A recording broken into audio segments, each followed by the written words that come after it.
program yang baru-baru ini kami luncurkan, yaitu konsultasi gratis mengenai program visa D4 di Korea.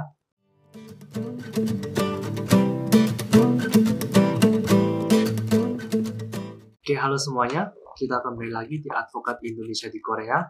Pada kesempatan kali ini, saya bersama dengan Bapak Tarigan untuk men-share kepada teman-teman, yaitu program yang baru-baru ini kami luncurkan, yaitu konsultasi gratis mengenai program visa D4 di Korea. Nah, dalam kesempatan kali ini kami ingin membahas lebih lanjut tentang apa sih program D4 ini, seperti apa kelebihannya, dan apa yang bisa teman-teman dapatkan apabila memang mengikuti program ini, datang ke Korea dengan visa D4, dan kedepannya apa yang bisa diperoleh, kelebihannya seperti apa, kami akan membahas dalam video kali ini. Oke, jadi untuk program D4 ini sendiri, beberapa hari yang lalu kita sudah posting juga di beberapa sosial media kami mengenai program D4 untuk konsultasi gratis ini, dan memang ada beberapa pertanyaan kepada kami kurang familiar dengan atau kurang tahu dengan apa sih sebetulnya konsultasi gratis ini, program D4 ini. Maka dari itu kami akan membahas lebih lanjut lagi tentang program ini. Nah, langsung saja kita untuk program D4 ini, sebetulnya ini program seperti apa, lalu ini program untuk bisa bekerja mungkin di Korea atau seperti apanya, mungkin teman-teman tertariknya seperti itu. Jadi mungkin bisa langsung kita diskusikan untuk programnya ini. Silakan Bapak Tarigan. Oke, terima kasih. Ya, memang baru beberapa waktu yang lalu kami dari Kementerian Hukum itu kan men-share informasi bagaimana untuk datang ke Korea melalui program D4 gitu ya. Nah, memang banyak teman-teman sebenarnya ingin datang ke Korea, dan banyak pertanyaan kita bagaimana jalannya datang ke Korea. Kebanyakan yang tahu kan lewat visa E9, E10, E7 gitu. Nah, sebenarnya ada begitu banyak jalan untuk datang ke Korea dan pada akhirnya bisa bekerja. Ya. Nah, untuk itu salah satunya adalah sebenarnya bisa melalui program D4 ini. Gitu ya. Nah, cuma teman-teman kadang-kadang masih bertanya-tanya itu program D4 seperti apa. Nah, mungkin saya jelaskan dulu. Nah, program D4 itu sebenarnya visa yang diberikan oleh pemerintah Korea untuk pelatihan yang sifatnya umum, yang dilakukan di lembaga-lembaga yang terkait dengan pendidikan atau terkait dengan penelitian di suatu lembaga pendidikan. Jadi seperti universitas gitu ya. Nah, ada beberapa jenis visa yang untuk D4 ini. Nah, salah satunya yang populer sebenarnya sekarang ini adalah jenis visa D41. Itu belajar bahasa Korea di sebuah lembaga pelatihan bahasa yang terafiliasi dengan universitas. Jadi bukan suatu lembaga pendidikan bahasa yang terpisah. Jadi di sini ini satu penting nih. Oleh karena itu ini berkaitan dengan kenapa kita memberikan konsultasi, membuka konsultasi kepada teman-teman ini.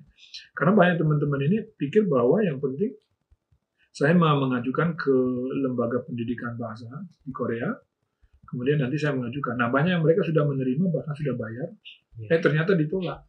Visanya ditolak. Karena mereka nggak paham bahwa yang dimaksud dengan visa D41 ini adalah harus terkait dengan lembaga pendidikan yang dalam hal ini levelnya berkaitan ke universitas. Jadi lembaga bahasa yang pertama ini penting nih bagi teman-teman. Lembaga bahasa yang di-apply untuk D41 itu harus lembaga bahasa di bawah naungan sebuah kampus. Nah, ini penting. Kenapa? Karena sayang sekali nanti sudah dapat bayar, tetapi visanya ditolak. Nah, justru kita memberi konsultasi karena banyak teman-teman yang menanyakan hal itu, atau mungkin mereka juga tidak tahu. Nah, oleh karena itu sebenarnya bagi teman-teman yang punya katakanlah jangka panjang atau bermaksud untuk bekerja di Korea, salah satu caranya adalah dengan memasuki lembaga pendidikan bahasa terlebih dahulu. Nah, misalnya banyak nih teman-teman yang tertarik mau ke Korea. Bagaimana caranya saya ke Korea gitu ya? Langkah pertamanya seperti apa? Nah, kalau saya mau ke kuliah kelamaan. Kan harus 4 tahun. Iya. 4 tahun itu ambil S2, biayanya lebih mahal lagi. Iya. Nah, tetapi saya mau ke Korea nih, gitu lah. Nah, kemudian dia sudah punya pengalaman kerja, misalnya. Dia punya gelar S1 atau S2. Iya. Nah, mereka ingin ke Korea, sebenarnya salah satu caranya dengan datang ke Korea. Iya. Dengan belajar bahasa dulu untuk 3 bulan atau 6 bulan lewat visa D4 ini, sehingga memperbesar peluang untuk mendapat kerja. Daripada menunggu di Indonesia misalnya. Nah, menunggu gimana ya saya mendapat kerja di Korea? Ya informasinya terbatas. Dan juga ketika berada di Korea, mereka kan pasti berbeda untuk proses rekrutmennya. Nah, padahal dengan visa D4, itu kalau ada peluang kerja di Korea bisa mengapply. Nah, bagi teman-teman yang sudah pengalaman kerja atau sudah punya gelar S1 misalnya ya. Nah, sambil dia belajar bahasa, hitung-hitung investasi dan belajar bahasa, nah begitu ada peluang kerja bisa langsung. Nah, itu adalah salah satu cara bagaimana menggunakan manfaat D4 ini. Nah, kalau visa yang lain sulit. Visa apa? Kan bisa. Nggak bisa. Nah, bahkan juga untuk visa D4 ini kelebihannya kalau misalnya dia mengikuti program selama 1 tahun, setelah 3 bulan dengan level bahasanya tertentu, atau bahkan begitu level bahasanya sudah memenuhi persyaratan, itu bisa arbaitan, maksudnya bisa part-timer. Bisa part-time, jadi sambil part-time belajar bahasa bisa sambil mencari kerja. Nah, ini adalah salah satu kelebihan dari D4 ini. Gitu. Nah, oleh karena itu, justru kita memberi konsultasi ini karena banyak teman-teman yang sebenarnya mau tertarik ke Korea, yang punya kemampuan, tapi tidak tahu bagaimana mengoptimalkan peluang melalui jalur D4. Nah, perlu disampaikan juga banyak teman-teman ini, misalnya dia mau ke Korea belajar bahasa, carinya di tempat yang di kota besar. Nah, itu biayanya mahal, biaya hidupnya juga mahal. Nah, kemudian biaya uang kuliahnya itu ya kan di sini per 3 semester, bukan per quarter, per 3 bulan ya, per 3 bulan, 3 semester ya, 3 bulan. Jadi satu tahun itu bisa 4 semester. Nah, 1 semester biasanya 1,7 sampai 2 juta won untuk biaya di daerah Seoul gitu ya. Nah, kampus besar. Nah, bayangkan itu biayanya mahal. Kemudian peluang untuk mendapatkan, di samping biaya hidup juga mahal, kemudian peluang mendapatkan part-time job juga lebih susah. Gitu kan? Karena apa? Semua anak-anak orang Korea juga berkumpulnya di Seoul, di kota-kota besar. Nah, mahasiswa juga mencari, kemudian mahasiswa asing. Nah, justru itu kita menyarankan, kalau kita konsultasi, kita bisa memberikan alternatif.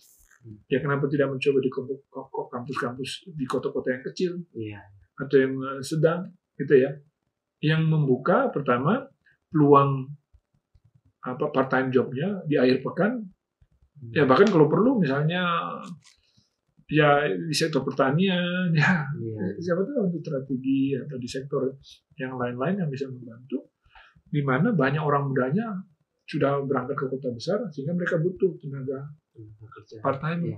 Nah, kemudian biaya hidup lebih murah. Kemudian yang ketiga, biaya kuliahnya lebih murah. Nah, oleh karena itu, hal-hal seperti teknis seperti ini melalui program konsultasi gratis itu kita sampaikan. Nah, teman-teman, kalau mau bisa kita bantu. Ini gratis, Kak. Nah, jadi teman-teman itu bisa. Nah, kemudian hal-hal apa saja yang harus dipersiapkan supaya sebelum datang ke Korea, misalnya kemampuan finansialnya harus disiapkan. Nah, teknik-teknik seperti ini bisa kita bantu melalui konsultasi. Oleh karena itu, melalui channel ini kita bisa sampaikan teman-teman yang tertarik ingin ke Korea, bahkan yang sudah punya pekerjaan atau punya S1 di sana, ingin belajar bahasa Korea atau ingin mencari pekerjaan di Korea untuk satu periode waktu, melalui D4 bisa. Maksudnya apa? Bukan secara spesifik mencari, tapi dengan berada di Korea, maka dia membuka peluang untuk mencari pekerjaan di Korea lebih besar. Nah, nanti begitu dia sudah dapat, maka dia bisa membuat visanya dari D4 menjadi E7. Nah, Kemudian atau kalau misalnya dia berpikir lebih lanjut lagi, lebih baik saya mau melanjutkan studi bisa dari D4, dari D2. Oleh karena itu banyak opsi yang bisa dilakukan. Nah itu sebenarnya mungkin sebagai pengantar atau informasi umum buat teman-teman yang tertarik. Nah, saya sendiri punya pengalaman gitu. Seperti itu ya. Iya, saya datang ke Korea, saya tidak menunggu untuk kan banyak ini, kemarin kita membahas visa E7 kan. Iya, betul. Nah teman-teman, bagaimana saya ke Korea dapat E7 gitu. Ya bagaimana caranya? Ya harus dapat pekerjaan dulu. Iya. Kan nggak ada cara lain ya. Iya. Kalau sudah dapat pekerjaan, bagaimana cara dapat pekerjaan? Ya dicari informasinya. Tetapi kalau kita berada di Indonesia, peluangnya menjadi lebih terbatas. Iya. Nah mereka juga malas untuk merekrut mendatang. Tapi kalau dia ada sudah di tempat, ya lebih lain. Iya. Ya kan langsung interview datang. Kemudian sekarang posisinya di Korea. Nah, itu pasti opportunity-nya lebih beda. Kemudian bisa melalui teman-teman yang ada link-nya di situ tidak ada. Nah, itu penting untuk teman-teman yang ingin bekerja di Korea. Ya. Tapi bukan bekerja dengan visa D4 ya. Tetapi ini adalah sebagai visa antara ya, yang dipakai untuk sebagai batu loncatan mencari pekerjaan di Korea. Tentu sebelum itu harus dipersiapkan kualifikasinya. Pertama ya dari segi pendidikannya, atau pengalaman kerjanya, atau ya juga segi keuangannya. Nah, jadi bisa jalurnya nanti pendidikan lebih lanjut atau bekerja. Dan seperti yang saya sampaikan tadi, ya saya juga melalui jalur begitu. Saya nggak menunggu tidak mengapply visa E7 di Indonesia. Saya datang ke sini dengan visa D4. Saya belajar bahasa Korea selama 6 bulan. Nah, dalam periode waktu 3 bulan itu saya sudah dapat pekerjaan. Enggak, 3 bulan pertama saya arbeitan. Ya, 3 bulan pertama saya sudah dapat pekerjaan part-timer. Nah, kemudian di 3 bulan berikutnya saya justru dapat pekerjaan. Nah, kemudian saya mengubah visanya menjadi E7. Nah, ini salah satu contoh ya. Nah, kalau teman-teman ingin lebih tertarik bagaimana menggunakan jalur D4 datang ke Korea yang pada akhirnya bisa bekerja, silakan bisa kami konsultasi secara langsung. Dan kita membuat program ini terbuka untuk umum dan bisa nanti kita arrange waktunya untuk itu. Dan konsultasinya gratis. Ya, itu yang paling gratis. Terima kasih. Ya, jadi demikian untuk penjelasan dari kami mengenai program D4 ini sendiri, konsultasi gratis. Jadi ini program yang kami sempat luncurkan beberapa hari yang lalu. Jadi semoga dengan penjelasan dari video kami ini teman-teman bisa lebih mengerti sebetulnya tentang seperti apa sih tujuan dan maksud dari program ini sendiri. Jadi untuk teman-teman sekali lagi yang berminat ataupun ingin konsultasi secara gratis kepada kami, silakan untuk langsung menghubungi melalui email ataupun menghubungi kami melalui Facebook ataupun juga melalui nomor WA juga bisa. Jadi demikian, terima kasih sudah menonton video ini di channel kami. Jangan lupa untuk subscribe dan juga untuk klik tombol like. Juga di Facebook kami, silakan untuk cek Facebook kami apabila belum men-like Facebook page kami, silakan untuk like juga untuk mendapatkan informasi terbaru. Terima kasih. Oke, terima kasih.